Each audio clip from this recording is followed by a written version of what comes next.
The second plenary here carries on really from the conversations that we had last night and already this morning on the theme, the impact of extra-regional conflicts on Middle East security.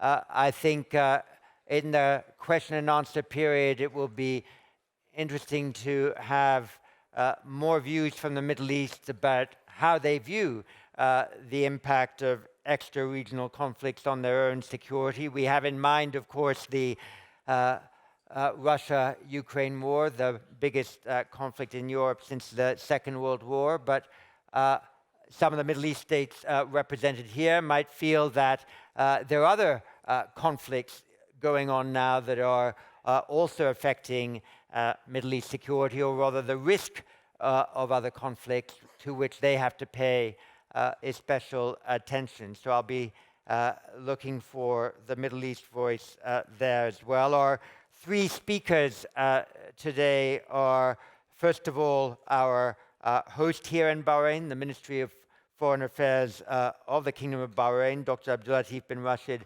Zayani, who is the foreign minister. Many years ago, he also spoke here in his capacity as GCC Secretary General.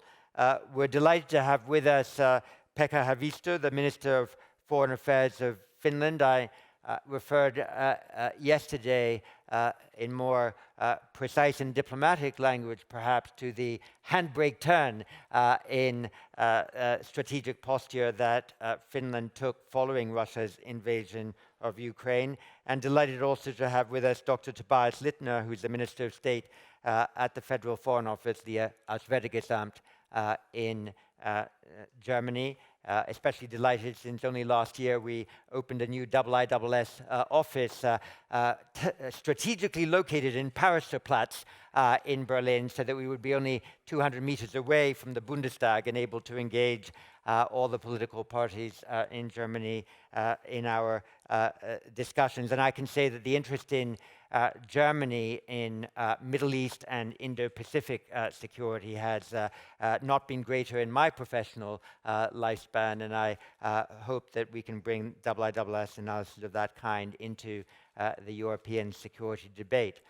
So with that, could I invite Abdullatif Al-Zayani to open the second plenary?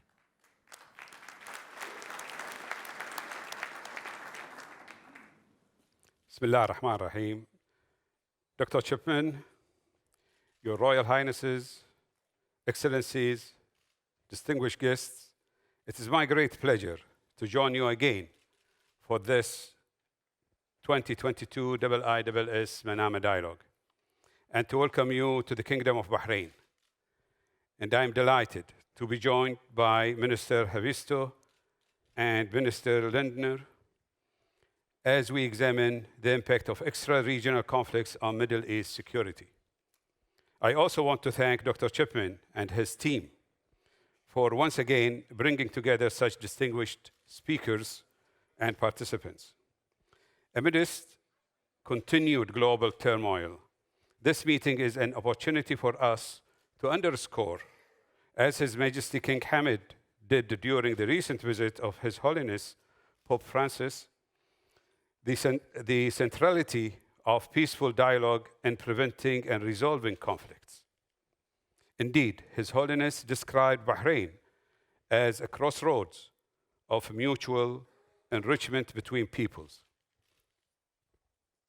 And I am certain that this spirit will inform our discussions throughout this IISS Manama Dialogue.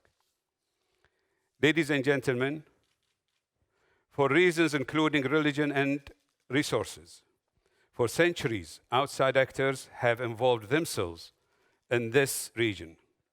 Indeed, it is no exaggeration to say that the modern Middle East and its issues has been significantly shaped by external conflicts and competition. Moreover, the region has its own challenges and disputes, which themselves can be an incentive for extra-regional countries to become involved in furtherance of their own interests. So even before today's globalized, interconnected world, our Middle East was perhaps uniquely impacted by external factors, many of which leave a legacy to this day. Today, these factors are impacting both at the state-to-state level and also within states. To take just one example, the knock-on effects of the conflict in Ukraine and their consequences for food and energy prices require adjustments across the region and within individual states and societies. And the reality is that because of its geostrategic importance, the Middle East will likely continue to be the subject of direct focus and involvement from outside powers, for better and for worse, over the foreseeable future. I believe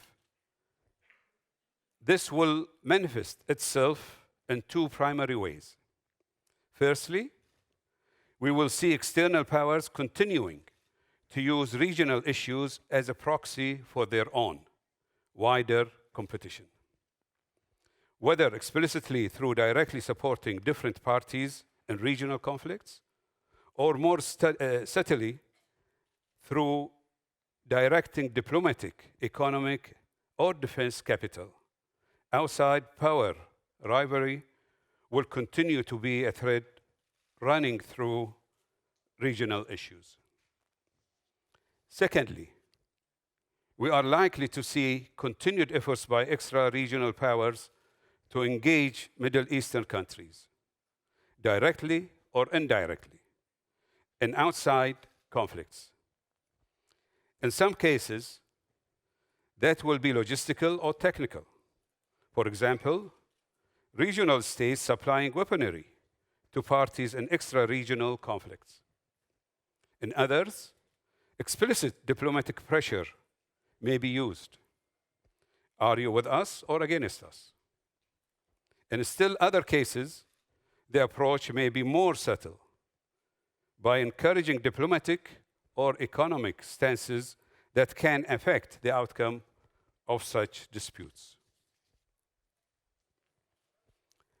Left unchecked, the impact of these extra-regional conflicts can create further regional instability and potentially an environment conducive to emerging threats such as terrorism, radicalization, and extremism, which again have ramifications for our region and beyond.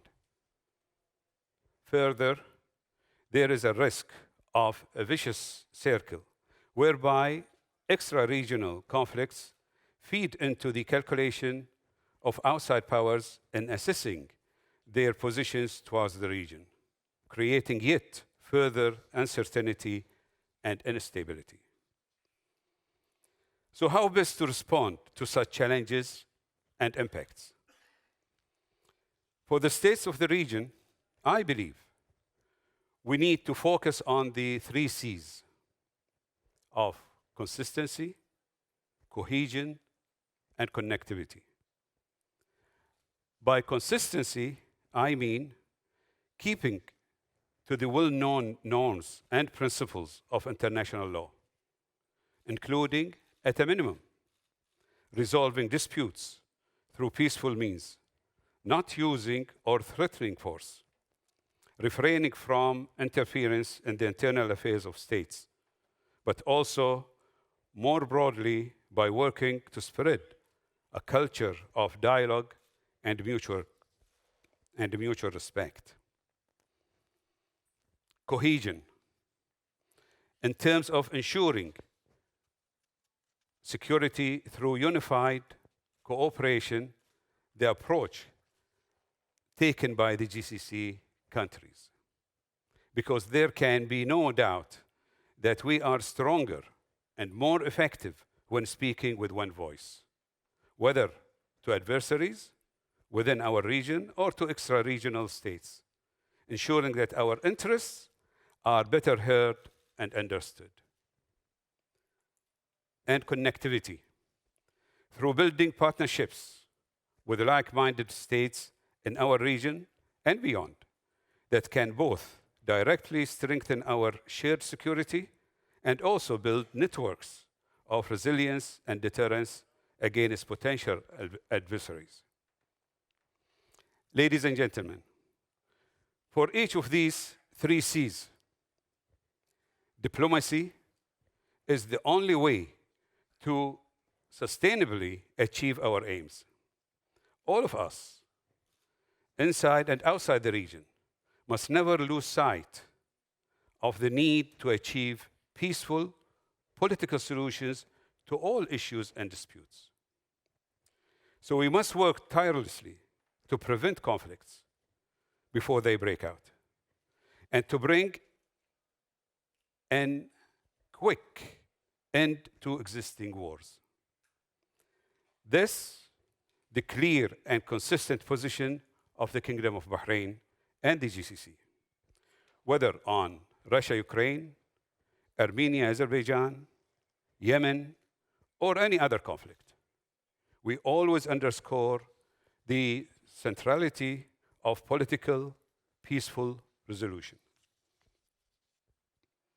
Indeed, the values of dialogue, coexistence, and mutual respect have consistently underpinned the Kingdom of Bahrain's foreign policies because we believe they are the best guides to ensure peace, security, and stability in both our region and the wider world.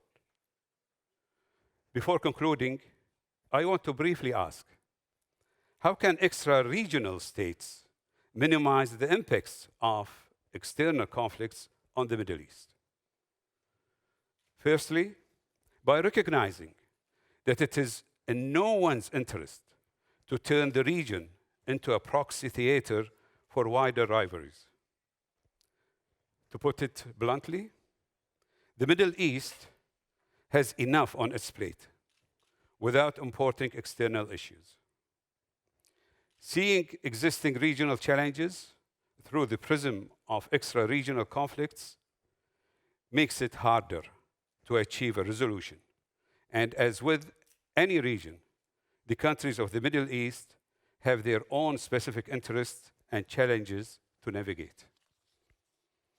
Secondly, by appreciating the need to minimize the impact of any conflict and the risks of spillover into other regions, whether those regions are the Middle East or elsewhere, and working to ensure that such impacts are confined as much as possible.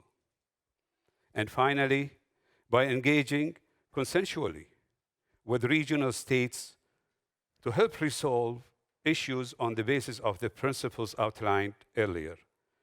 There is undoubtedly a role for outside powers in strengthening Middle East security. For example, in continuing to press for a resolution to the Palestinian-Israeli conflict on the basis of a two-state solution, or through support for the Abraham Accords, just as there is scope for regional countries to play a principal and productive role in helping resolve international challenges. Ladies and gentlemen, these are some of the challenges extra-regional conflicts and rivalries posed to the Middle East. And as His Majesty the King said during the recent visit of the Pope, effective international partnerships are essential to maintain international peace and security, avoid escalation and confrontation, and to redirect global efforts towards addressing such challenges.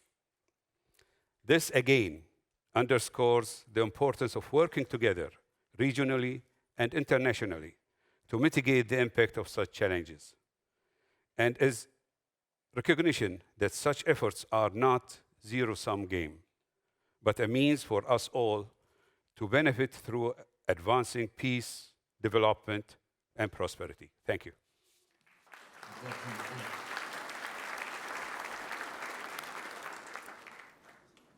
Thank you very much. And relatively far from the Middle East, but an important small state in Europe. Could I invite Pekka Haavisto, Minister of Foreign Affairs of Finland, take the floor? Thank you, sir.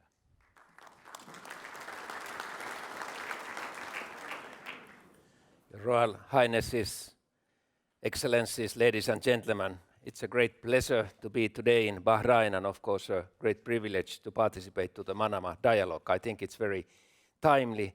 The Middle East is Europe's immediate neighborhood and of great importance for us all. There's a great potential to further strengthen dialogue and cooperation between our regions.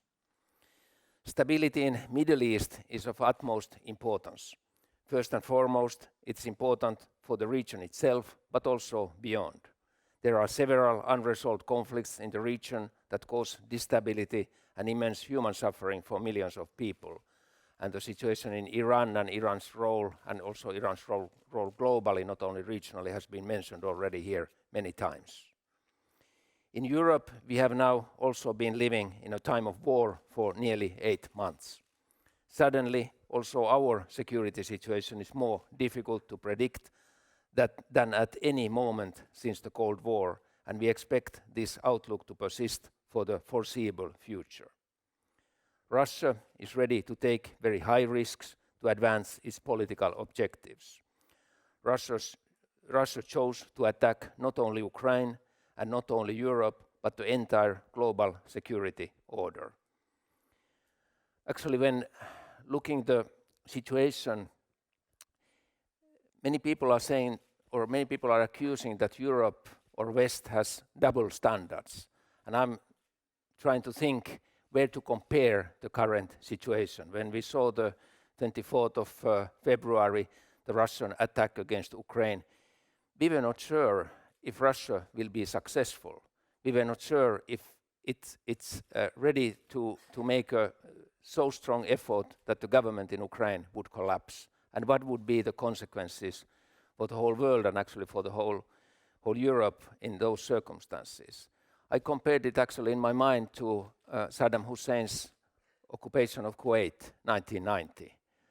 I was a young member of parliament that time, and the Kuwaiti delegation came to Helsinki and said that according to UN Charter, we are able to, or we can ask help from other countries to help us in this unfortunate situation of Kuwait occupation. And countries like Finland and other countries showed their solidarity to Kuwait. And that was the beginning of the change, of course, at that moment. I think this is something that we can compare the situation with Ukraine. And I think there are no double standards in that case. There were similar reactions of the international community. Finland's and Sweden's decision to apply for NATO membership was a result of this drastic change in our security environment. Applying for NATO membership was a big, quick, but also natural step for us to take. First of all, natural step because we had a long-term partnership with NATO, doing common exercises and so forth. But Finland also had been announcing already year 2004 something that we called a NATO option. We told that if our security environment changed dramatically, we are ready to consider for a NATO membership. And what would be more dramatic change than the attack of your neighbor towards a country of 50 million people in your neighborhood?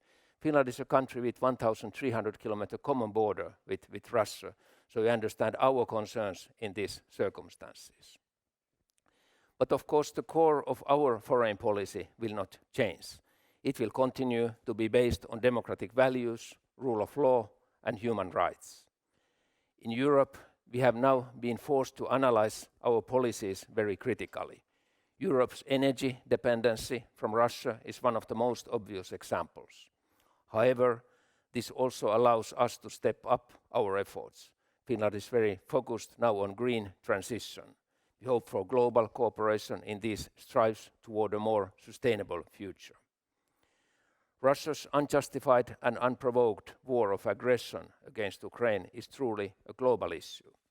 This is not a conflict between the West and Russia as portrayed by Russia, but Russia's invasion of its peaceful, sovereign neighbor. The Russian invasion violated the main interest each country has, their sovereignty. Our message to everyone is to show unconditional support to principles of sovereignty and territorial integrity and to stand up for Ukraine. Russia is seeking partners to support its narrative also from this region. It's important to understand that creating stability is not a value championed by Russia. Together, we must demonstrate our shared commitment to the UN Charter. Russia's war of aggression has highly impacted global energy and food markets, disturbing supply chains and trade. Russia is responsible for the food crisis. It has destroyed agricultural land in Ukraine, blocked trade routes from Ukrainian ports, and destroyed Ukrainian grain storage and transportation infrastructure. Russia is using the dependencies to advance its military and political goals. People in the most vulnerable countries and regions are suffering because of Russia's war of choice. Unlike Russia, the EU helps its partners to mitigate the increase in food and energy insecurities with the aim to tackle rising prices and scarcity of supplies. The EU has mobilized humanitarian aid and support for those who are in the most vulnerable position. The aim of the EU sanctions is to force Russia to stop its war against Ukraine. Contrary to Russia's disinformation, the EU sanctions do not target the agricultural sector or fertilizers. Let me also assure you, European leaders have and will continue to act globally. Other crises and conflicts have not and will not be forgotten. Europe continues to support conflict areas both on the political level by contributing to crisis management and peacekeeping, as well as through humanitarian and development aid. Despite ongoing challenges, we must defend the international rules-based order. Our goal in the future remains in building and restoring peace, preventing conflicts, and strengthening international security. I know that also in the Gulf region, a need for regional security arrangements has been identified. I encourage you to pursue these ideas. Do not let our setbacks discourage you. Europe still has a strong record of being a peaceful continent. Perhaps some of our structures can be considered as source of inspiration. I know that, for example, the Baltic Sea maritime security models are something that can be followed in other regions as well. We are ready to cooperate toward mutual interest of building stability and security across continents. Finland is also enhancing political dialogue within the region and with Europe through a process called Helsinki Policy Forum. This high-level forum aims at building confidence. Finland stands ready to continue the forum in its aim to identify and share best practices and policy recommendations. If we work on solutions together, we will also come out of ongoing global crisis stronger and more united. Thank you, and hoping for a lively discussion. Foreign Minister, thank you very much. And now, Dr. Tobias Lindner, Minister of State in the Auswärtiges Amt in Germany.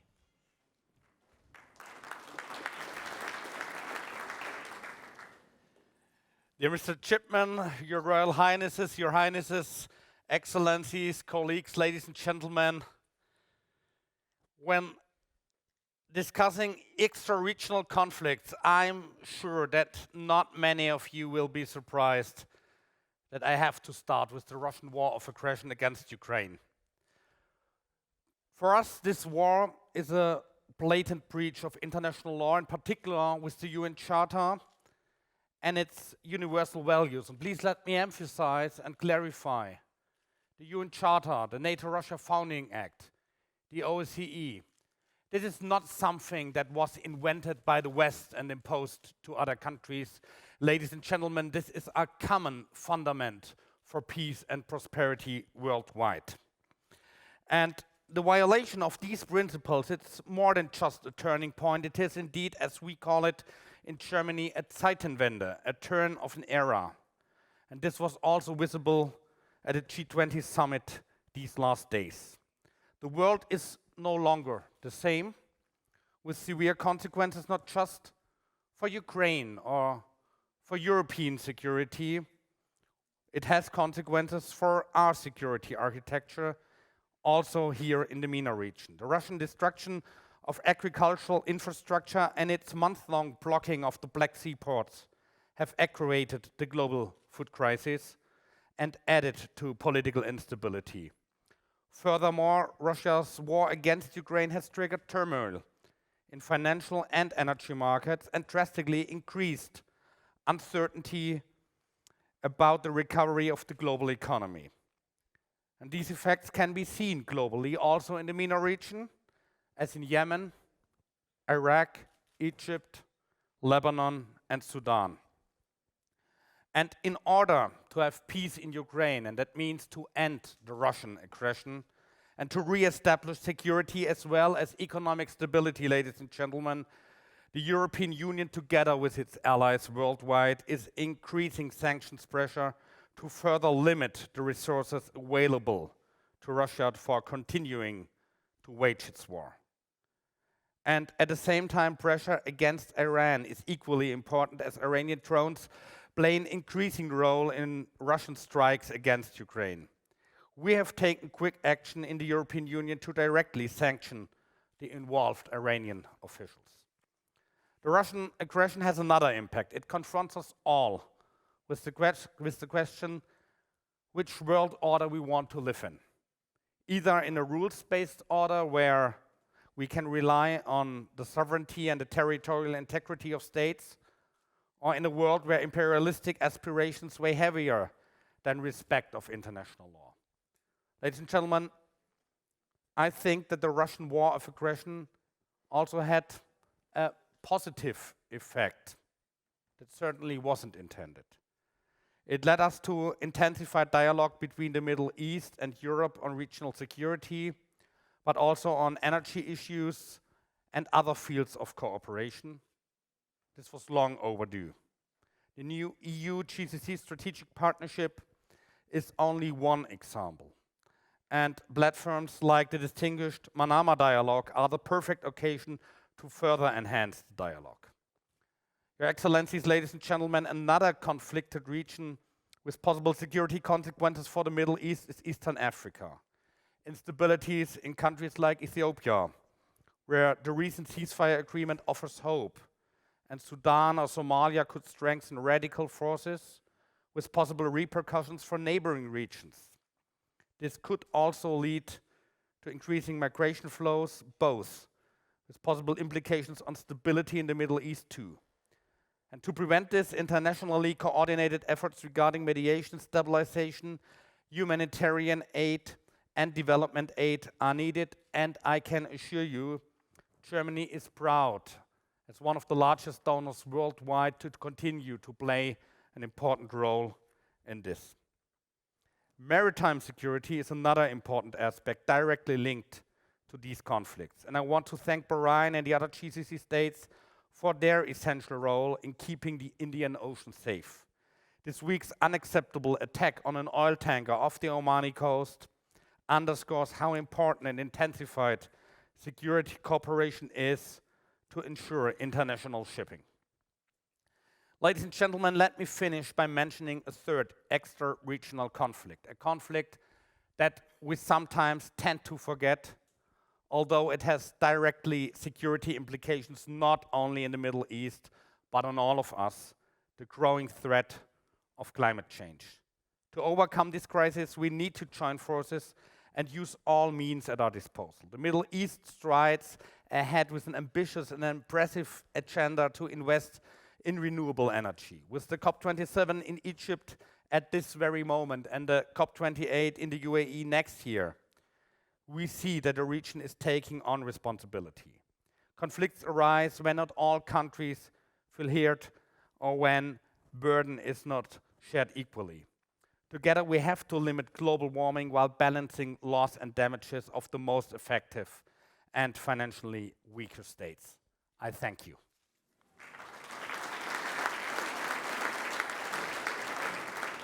Minister, thank you very much. And thank you in particular also for adding, as I indicated it might be helpful other extra-regional conflicts that affect Middle East security, in particular the instability in East Africa. It's a reason why we have made an effort last year and this year to engage Somalia, Djibouti, Kenya, and Ethiopia in particular in this Manama dialogue, because for many in the Middle East, it's those East African instabilities that have also an urgent and immediate impact. And your comment on the Indian Ocean, very helpful as well. If I can make, as it were, a party political broadcast, the IISS is working to try to mount in Singapore a special small island states conference that looks at these issues of national resilience, climate change, and the like, and bringing the Pacific Island states together with the Indian Ocean Island states, because at present there's no forum in which they can compare, as it were, best governance practice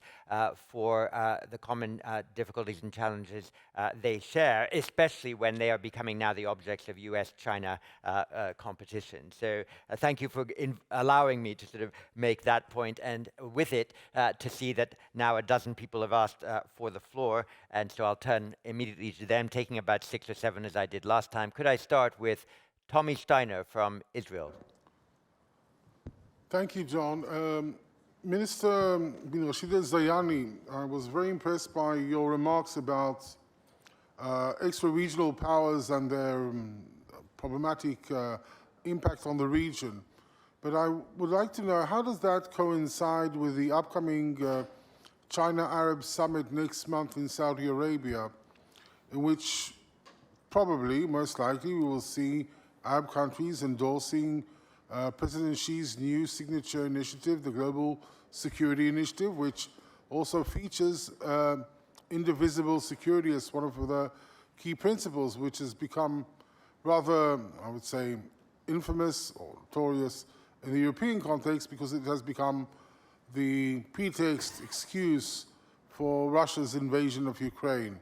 And ministers from Europe, you're more than welcome to weigh in too. Thank you. Thank you. And next, Reem Momtaz. Sorry. You put up. There we go. Thank you, John. My question is for Bahrain's foreign minister. Excellency, I understand the desire by Gulf states to disassociate themselves from the conflict in Ukraine when you say that the Middle East has enough on its plate without importing external issues. But I'm curious to hear how you would define the effects of the Russian invasion of Ukraine on the Gulf region. How do you reconcile this desire for disassociation with the fact that the biggest security threat to the Gulf, Iran, is, through its resolute involvement on the side of Russia in Ukraine, going to benefit greatly by being able to field test the very weapons it uses against Gulf countries? And in annex to that, does a decision by Finland, a country with a long history of neutrality, to get off the fence and join NATO, not give you reason to pause? Thank you. Thank you. And from India, Kanika Rakwa. Thank you. My question is also to the Bahraini minister, if I may. You spoke about connectivity and cohesion and consistency. I was wondering if you could shed light on the concept of quality infrastructure and how that would impact the connectivity that you were talking about. Thank you. Thank you very much. And another Nordic country, Magnus Schultz from Sweden. Thank you. First of all, I would like to welcome the words we heard from the Finnish and the German ministers in condemning the Russian actions in Ukraine. And especially I would like to direct a thank you for Finland's leadership in our part of the world in bringing us into a NATO accession process. So thank you for that. My question would go to the European ministers in asking what we heard yesterday from President von der Leyen in actually opening up the free trade agreement with the Gulf states individually instead of having a collective approach, thereby creating some sort of a peer pressure and hopefully getting to somewhat quicker results than we have seen in the EU-GCC negotiations so far. Thank you. Thank you very much. Very helpful question on that issue. And His Royal Highness Prince Turki bin Faisal. Thank you very much, John. To the European ministers, distinguished European ministers, Mr. Cleverly mentioned that Russia was losing in the conflict with Ukraine and that Ukraine was going to prevail. Is there any chance for peace in the meantime? Or is it going to be a matter of waiting until Ukraine prevails over Russia? Thank you. And from Romania, Simone Soare. Thank you, John. To Ministers Haavisto and Lindner, I'm just wondering whether in a European Union context you feel that the conflict in Ukraine is the watershed moment that will get the European Union to agree on a long-term strategic policy towards Russia, and whether your countries are prepared to lead on that. And further to this point, whether you think perhaps in the short term we need to take a look at our policies towards the Black Sea, towards Central Asia and the Caucasus. Thank you. And from France, Camille Lons. Thank you, John. My question is to His Excellency, Dr. Zayani. All eyes are on Ukraine this year, but competition is also brewing in the Indo-Pacific. This year, tensions in the Taiwan Strait have continued ramping up in concerning ways. East Asia is a region of particular importance for Gulf states. It is the main importer of Gulf energy. So any escalation in that region would have an impact on the Gulf and would confront Gulf states to difficult decisions. So how are Gulf countries preparing to navigate potential escalation in the Indo-Pacific? Thank you. Thank you very much. And from the UK and our Singapore office, James Crabtree. Thank you, John. It's a related question to the previous one, perhaps directed mostly at Minister Lindner. Last week in Singapore, Chancellor Scholz gave a speech in which he warned Germany and German business to avoid excessive reliance on China and to diversify its business and supplier relationships. I wonder if you could comment on what implications that advice might have for this region. Thank you. And last in this round, but don't worry, we'll definitely be able to come back for another half dozen following the crisp replies to these questions from the panel. Baria Almudin. Thank you, John. I'm sorry, I'm not trying to be negative, but all we hear is words, words, words, that we will be protected, that finally European countries got their act together, they understand the threat of Iran and its proxies in the area. Everywhere in the area we are getting more failed states, one after another with these interventions. Can somebody just tell us some concrete steps of how they intend to move there? Thank you. Thank you very much, Barry. I mean, we'll go in the order of this panel. Maybe you might look back at the video of the last session, because if I recall correctly, James cleverly gave us some very particular concrete steps about interdiction of Iranian supplies that shows that there's a bit more muscle being exercised in this area that goes beyond, talk, but it becoming more sort of interdiction. So we've had one practical step today, but Foreign Minister Zayani? Sure. Could take your questions. Well, thank you for at least paying attention to what I said. And thank you for the questions. Regarding the China-Arab summit, we have strategic dialogue with our partners, with our friends, with our allies.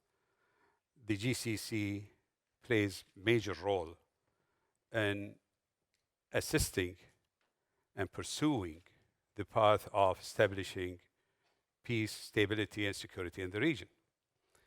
And above all, also, to work towards prosperity.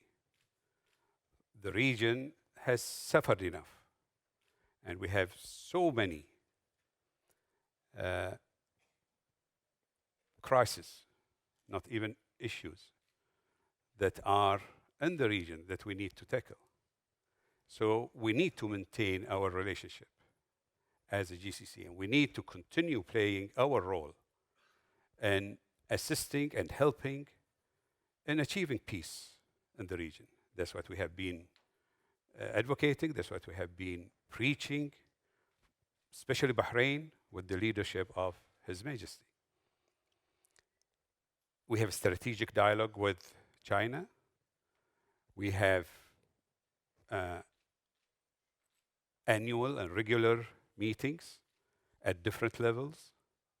And it's natural that we have summits. We had a summit with the United States, 4 summits. We had a summit with United Kingdom, and we had summits with the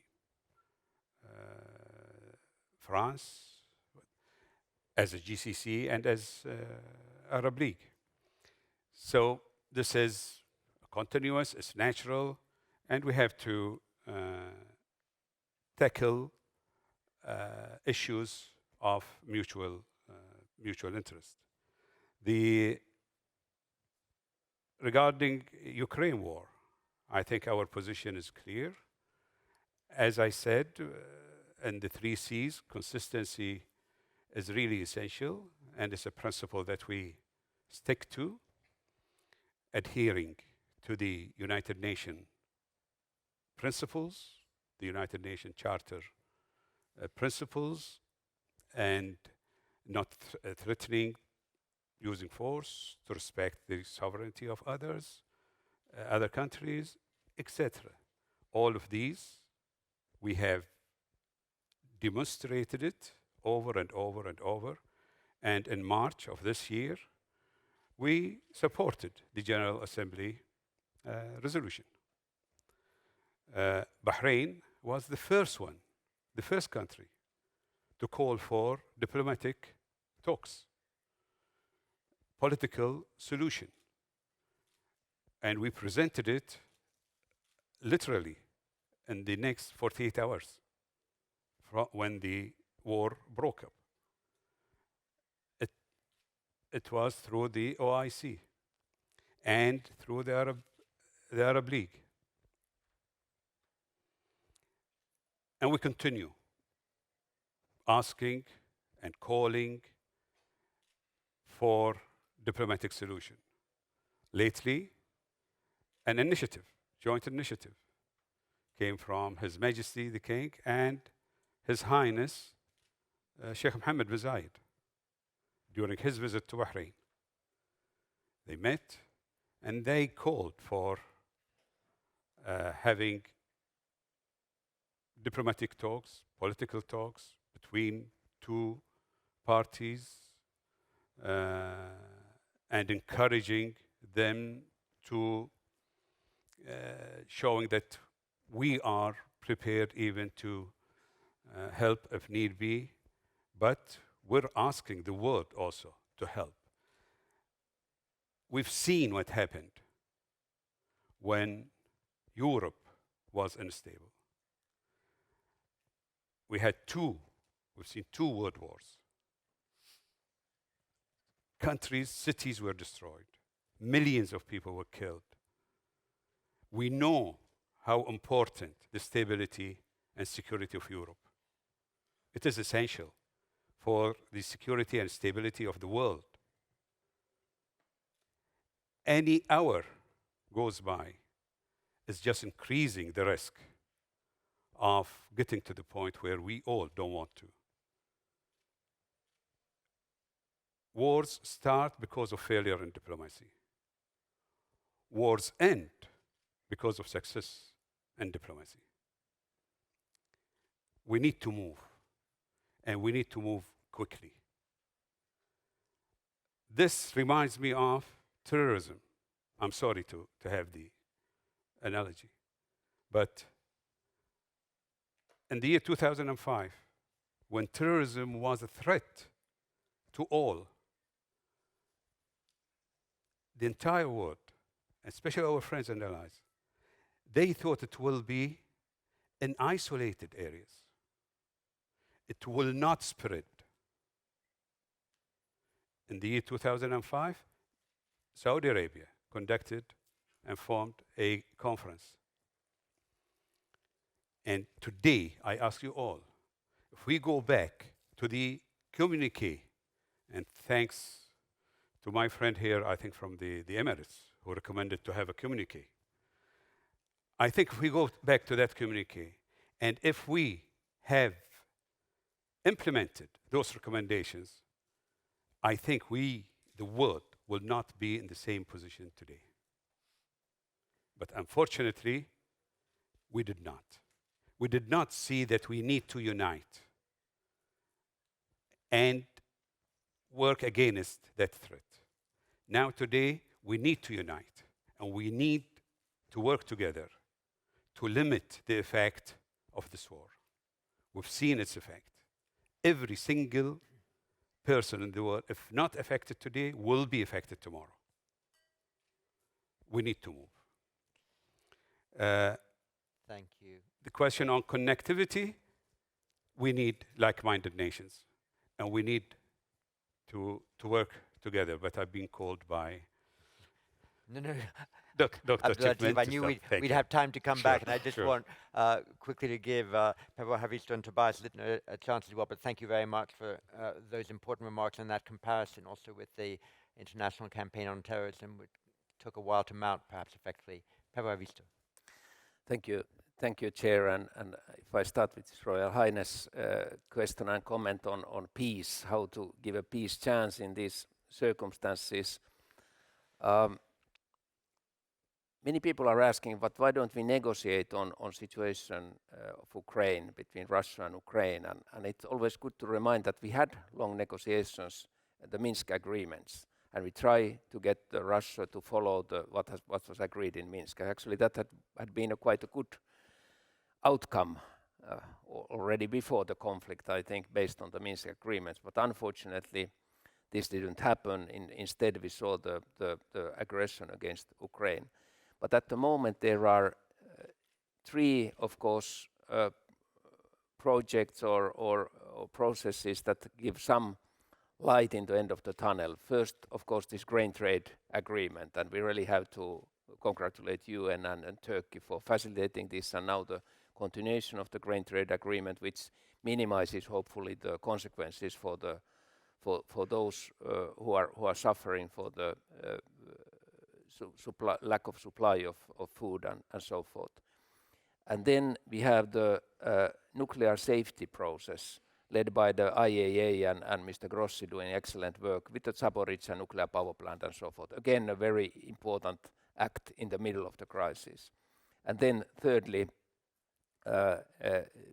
we have exchange of prisoners ongoing, and there we have to thank Saudi Arabia and others who have been facilitating that. Actually, it's quite amazing that in the middle of this conflict you can exchange prisoners, what has done between the Ukraine and Russia. So this gives to me some hope that the negotiation channels are open and possible to use. But of course, if your country is occupied, your territory is occupied, the issue that you want, then I think it's fair enough to get the occupier out of your territory.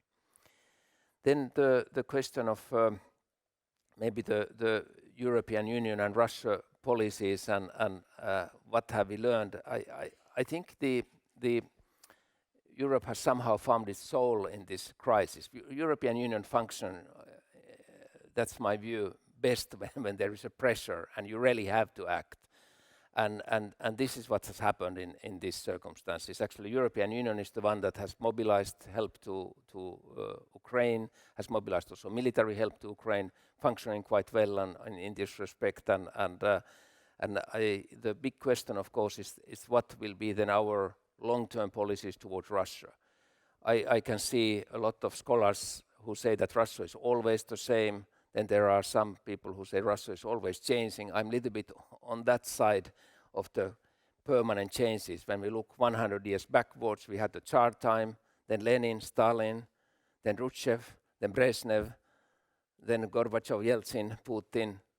It has been zigzag for 100 years. My best guess for the next 100 years is the similar zigzag in time to time Western orientation, time to time some other orientation. But it would be very important to get, of course, Russia to respect the international rules and what has agreed.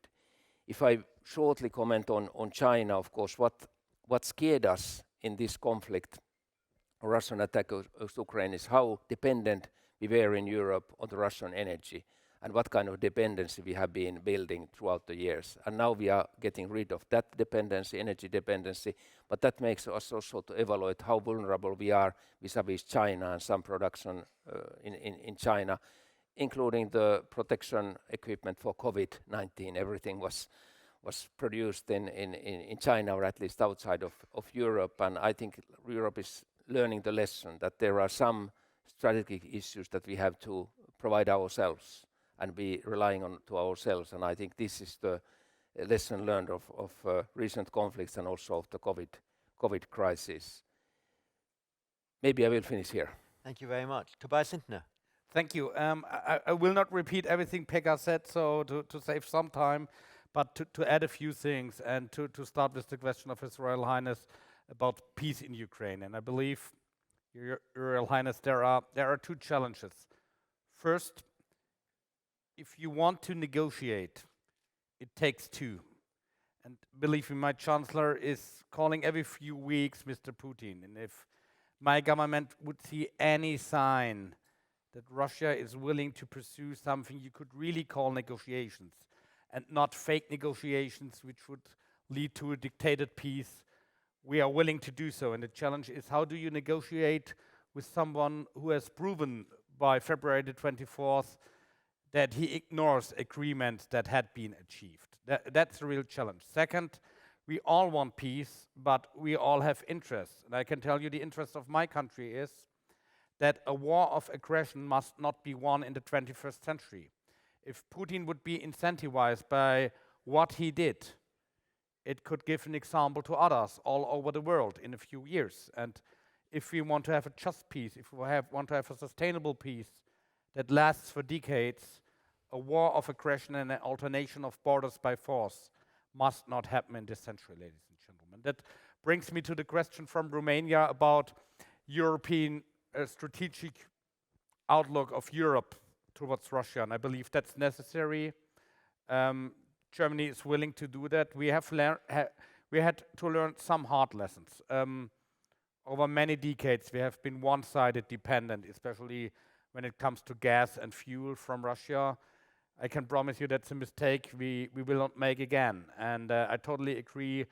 We have to reach out to countries in Central Asia and the Caucasus, in the Black Sea. And ladies and gentlemen, let me emphasize, it's not about building blocks.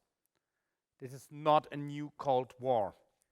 I believe there's only one bloc on this planet, and these are the countries that are committed to the UN Charter and to the unique international rules-based order. And that brings me finally to China. And you know, it's no secret that the German government at the moment is drafting a China strategy. I believe that's necessary. As the Chancellor said, we have to review and to modernize how we deal with China, because the country is not the same country as it was 10 years ago.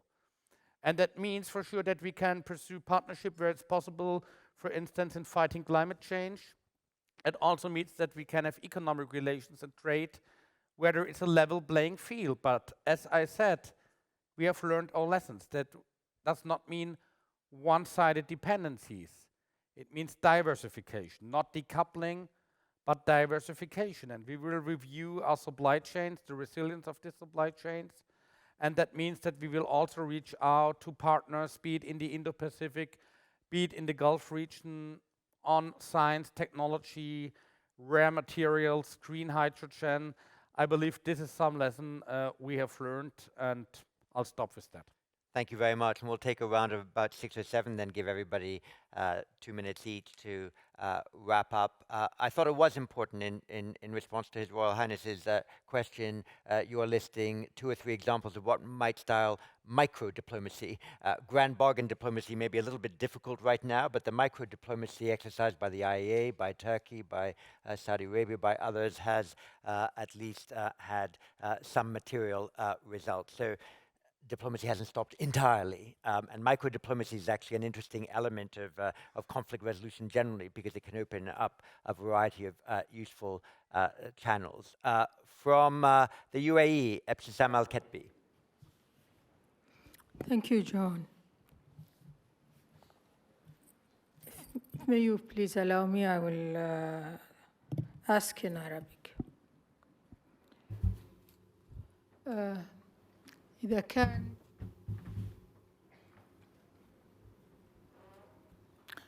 للحرب وهذا سؤالي. And my question goes to the foreign ministers of Finland and Germany. If the war in Ukraine has a characteristic, despite its destructive impact, it is that the Middle East and the Gulf region in particular are now more important than ever. Energy sources are the reason behind that. But what is new? What was unexpected for Europe is that this region was suffering from weapons that are owned by Iran. In addition to Iran interventions in the region, especially after Iran provided Russia with missiles, and now Europe is witnessing what we used to witness in this region. So this double standard policy allowed Europe to understand again what was going on in the region. My concern is the following. After solving the Ukrainian crisis, will Europe, and Germany in particular, will it reconsider this option or its vision, or will it go back again to dealing again with Iran? And will it want to reach a nuclear deal with Iran despite all of the other weapons? Thank you. Thank you so much. And from Oman, Aisha Al-Sahiri. Thank you very much, John. So my question is to His Excellency Dr. Zayani, as well as to the other speakers from Europe, to reflect on the case on how Europe have dealt with such an issue. So the Russia-Ukraine war, the implications of it have been felt not only within the EU continent, as we know, but beyond that, it has been felt in the Middle East countries, especially when it comes to the food and the energy security. It has exacerbated these challenges in some Middle East countries, and the Middle East countries are the most vulnerable to the issues of the climate change. And the climate change is actually presenting a challenge not only to the environmental sustainability and the economic prosperity, but also to the human security. And these challenges are actually not going to be felt within the country borders, but also at transboundary level. My question is, do we have any initiatives at the regional level, either at the level of the Middle East or the GCC, to address climate security issue? Thank you. Thank you very much. And from Germany, Bastian Giegerick. John, thank you very much. I have a question for Minister of State Lindner. Germany is in the process of writing its first ever national security strategy, and in fact your ministry is leading the effort, and you spoke about the importance of this region also for European security. Germany has, of course, a very special and important relationship with Israel. So I was wondering, sir, whether you could give us a sneak preview of what the most important message in the national security strategy will be for this region. Thank you. And from Bahrain, Yasmin Janahi. Your Excellency, Dr. John Chipman, thank you for the insightful and comprehensive discussion. My name is Yasmin Janahi, and I am a senior analyst at the Central Bank of Bahrain and part of the Manama Dialogue Young Leader Program. My question is directed to His Excellency Dr. Abdullatif Zayani. The ongoing war in Ukraine has had a global impact in several ways. Your Excellency, you had mentioned the importance of the 3 C's: consistency, cohesion, and connectivity. With regards to connectivity, this is a time of market volatility with regards to skyrocketing food and commodity prices. How do you perceive Bahrain's position with regards to hedging economic and trade strategies with allies? Thank you very much. Thank you very much. And from Lebanon, Laura Maisa Farjala. Yeah. Should I push a button? Hello? Yeah, go ahead. Sorry. Thank you very much for this panel. I wanted to seize the opportunity of the presence of Finnish Minister Haavisto to ask a question about Turkey. With your NATO application, there are concessions that are to be made to Ankara, and I wanted to ask, with the increased bargaining power that Turkey has gained with the war in Ukraine, how do you assess the position of Turkey in the Middle East security structure? Thank you very much. Nigel Gould-Davis. Thank you, John. A question for His Excellency Dr. Al-Zayani. Now, today, the Middle East stands out as the region with which Russia has its best relationship. And it follows from that that it matters to Russia what the Middle East thinks. Now, the best diplomatic solution now would be for Russia to agree to leave Ukraine peacefully. Is there any prospect that Middle Eastern states will encourage this outcome, encourage Russia to agree to leave Ukraine and therefore end the war quickly and peacefully? Thank you. Thank you. And from Ukraine, Dmitry Senik. Thank you very much, Dr. Chipman. Ladies and gentlemen, I just wanted to make a short statement that indeed Russia's war against Ukraine goes far beyond any geographical borders. Indeed, it is the war of aggression against the UN Charter. And we've witnessed how the entire world supported Ukrainian territorial integrity and sovereignty, voting for the Ukrainian resolution. Indeed, food security became a global issue. And despite the war, despite the Russia's aggression, Ukraine tries to do its best to supply food to the vulnerable countries of the global south. Russia does fight with the entire civilized world, and it was Russia that violated the UN Charter. It was Russia that violated Resolution 2341 that describes protection of critical infrastructure against terrorist attacks, destroying 50% of Ukrainian power sector, trying to freeze to death 10 million Ukrainians. This resolution was voted unanimously. So Russian aggression, like COVID-19, requires global efforts. Otherwise, the pandemic of fascism may re-emerge elsewhere in the region. And let us not be disillusioned, ladies and gentlemen, that neutrality will not help combat the pandemic. Thank you very much. Thank you. And Kieran McGann from the US. Yes, thank you very much.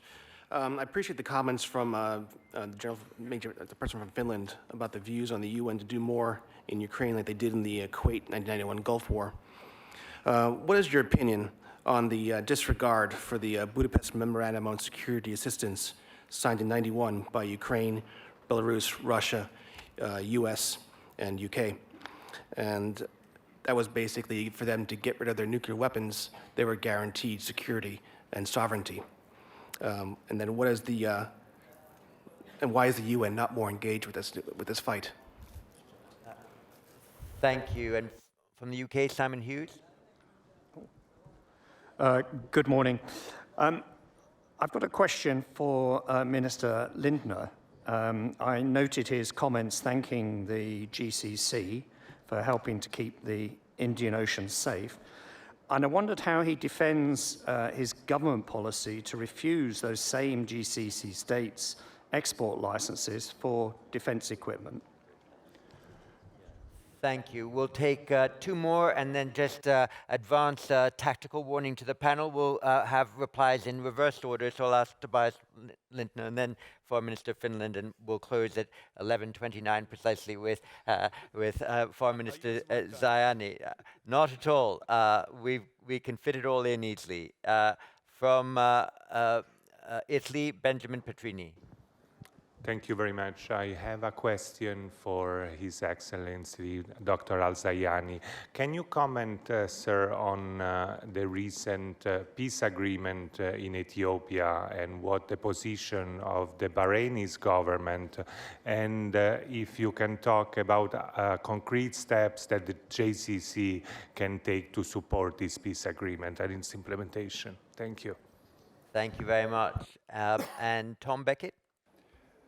Thank you. It sort of follows on from Nigel Gould-Davis's question in that it's abundantly, Dr. Al-Zayani has made it clear that the region prioritizes diplomacy and a political solution, but it's abundantly clear that Putin is not ready yet to look for a diplomatic solution unless it would be on his terms. And one of the reasons for that is that he doesn't consider himself to be under enough international pressure. Would the region consider that by, for example, joining the sanctions regime currently exercised by about 38 to 40 nations, that it might help persuade Putin to withdraw from Ukraine? And if they were to do that, do the European ministers on the stage think it would be helpful? Thank you very much. Maria Shigina, Ukraine. Thank you, John. My question is to Minister Lindner.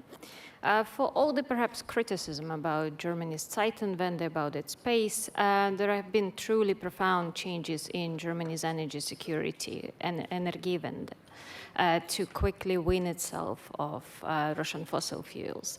Recently, Germany has announced the opening of its first LNG terminal. It has also put in place new regulations to safeguard its critical infrastructure. So in light of that, what role does the GCC region play in Germany's renewed energy strategy and in supply diversification, in particularly in the short term? Thank you very much. So we have 11 minutes left, and we need a sneak preview of your national security strategy and a number of other things. So Tobias, you have the floor. Go ahead. Thank you so much. And I can assure you, the draft at the moment is highly classified. So, no, but to start with the question where I have the fewest friends here in the room about export licenses. As you all know, ladies and gentlemen, Germany is very carefully in its policy when it comes to approving arms exports. And you know that in our coalition contract, we have stated that there will be no directly arms exports to those countries that are directly involved in the war in Yemen, because I believe it's one of the biggest catastrophes on this planet and we all want this war to stop. But at the same time, to clarify this, it's not true that there is any general ban of GCC countries for arms exports. We just recently approved, and James Cleverly knows it very well, spare parts and ammunition for a joint program with the UK concerning, I believe it was the Eurofighter to Saudi Arabia.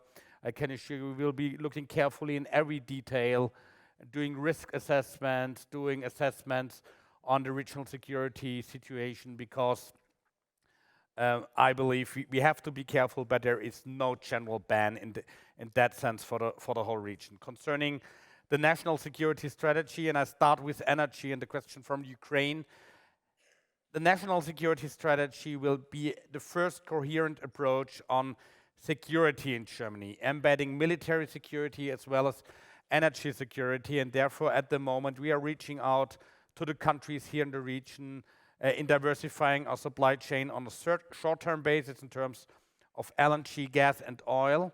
And on the mid and long run, we are pursuing a cooperation in terms of renewable energies and green hydrogen. And I am convinced this region has the perfect conditions to produce and to export green hydrogen that also supports transition which might be needed here in the long run, and it enhances our bilateral relations. And on the national security strategy, and Bastian asked on the relationship especially to Israel and to other countries. When I'm speaking about, we call it integrated security, a coherent approach That means we are looking for a full-scale partnership with countries in the region, not only on the economic side, excluding security. We are looking on full-scale partnerships, and you mentioned Israel. Israel is training German pilots for UAVs, for instance. We are having common exercises of the air forces, and I believe there is more to come. On food security, please let me clarify again. I'm convinced we should not ignore root causes for the global food crisis. And the root causes, ladies and gentlemen, are not the sanctions. The root causes is the Russian war of aggression against Ukraine. I give you one example that already Ursula von der Leyen last evening said. There are no sanctions on fertilizers. And it is the Russians to explain why they have stopped their export of fertilizers to other countries. They are trying to make tensions on the food market while being under pressure on the battlefield. My last comment on Iran and JCPOA. My minister was very outspoken a few weeks ago on Iran. Germany is not doing business as usual with Iran. We are pushing very hard inside the European Union for listings of persons and entities. We have almost shut down every bilateral relation in terms of cultural diplomacy, for instance. So we keep the embassy open. We have diplomatic relations, as many countries have, but there will be no business as usual. And concerning the JCPOA, it's in a common interest that the mullahs in Tehran did not get a nuclear missile. The JCPOA is not perfect. We are convinced the world is safer with the JCPOA in power than without it. There are no negotiations yet. There is an offer on the table, and it's not us who is closing the door. It's in Tehran to decide, do they want to accept the offer? Do they want to return to the deal or not? That's the state of play at the moment. I thank you. Thank you very much. Foreign Minister of Finland. Well, thanks. Maybe one thought more about the peace issue. I have been asked many times that how can you build peace without trust? Because usually the peace processes start with the trust building, but we have in history examples where you actually have a no trust situation and you have to build peace, but then it has to be done step by step. On Iran, I just want to add what Tobias said. We of course had the old problems. We had the JCPOA, the nuclear issue. We had the conventional weapons. We had Iran's influence to the region, and all these we wanted to tackle. And now we have a couple of more problems. We have the issue of the peaceful demonstrators and the human rights issue inside Iran, the girls, women who are very bravely showing their opinions currently, and then we have the weapons export to Russia and through that the attacks against Ukraine. So the problems with Iran have been unfortunately increasing recently. On climate issue, I just want to express my views that it is one of the key global issues that we have to tackle together. And unfortunately, all what is happening on the conflict side is now maybe making a delay on solving the climate issue, but I think it's very important that we keep an eye on that issue. Finland will be carbon neutral 2035, so we have our national goal, a very ambitious one. On Turkey and our NATO accession, yes, we are deep in the talks with Turkey, with Sweden. We have a tripartite group that has met one time already in Helsinki, and our next meeting is planned. Of course, this is also for the NATO challenge. Does NATO have open door policy? If you put a lot of conditions, and if these conditions are coming from each and every member state, it's coming very complex. And at the same time, of course, NATO has an interest that it maintains the open door policy, and we have, of course, the interest to solve whatever bilateral issues there are between, or trilateral between Finland, Sweden, and Turkey, and we are in the process of doing that. And then finally, on the past nuclear deal, where Ukraine gave out its nuclear weapons, of course, what has happened and what we have been witnessing gives a very little trust to these similar processes in the future, and I think this is our common concern. That when we make this kind of deals, some country quitting the nuclear weapons, nuclear capabilities, and others guaranteeing the safety of the country, we should keep, of course, our promises. Thank you. Thank you very much. And Abdullatif Al-Zayani. I will be short. I'll be brief. Regarding the climate security issue, yes, we are. It's not only initiatives, but also programs on the ground.